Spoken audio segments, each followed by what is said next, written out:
அனைவருக்கும் இனிய தமிழ் வணக்கம். கடவுள் இல்லை என்கின்ற கருத்தியல் 19வது நூற்றாண்டுகளினுடைய தொடக்கத்தில் இருந்து வருகிறது. ஆனால் 18வது நூற்றாண்டுகளிலே கடவுள் இல்லை என்று சொல்லக்கூடிய ஒரு கூட்டம் வரும் என்பதை தெரிந்து வள்ளல் பெருமானார் குறிப்பிடுகிறார். கடவுள் இல்லை என்று சொல்லக்கூடிய நாக்கு முடை நாக்கு அப்படிங்கிறாரு.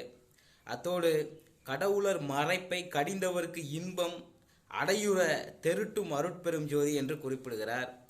கடவுளுடைய நினைவை சிந்தனையை இல்லை என்று கூறுபவர்களுக்கு கூட இறைவன் அருட்பெரும் ஜோதி ஆண்டவர் இன்பத்தை கொடுத்து தெளிந்த நல்ல அறிவை கொடுக்கக்கூடியவராக எனது அருட்பெரும் ஜோதி ஆண்டவர் இருக்கின்றார் என்று குறிப்பிடுகிறார். அதனுடைய வெளிப்பாடோ என்னவோ தெரியவில்லை.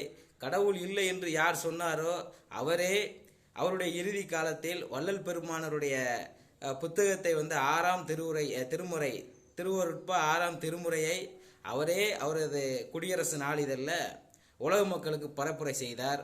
எனவே கடவுள் என்றும் என்றென்றும் தமிழர்களிடையே உலக மக்களிடையே என்றும் என்றென்றும் இருக்கின்றார்.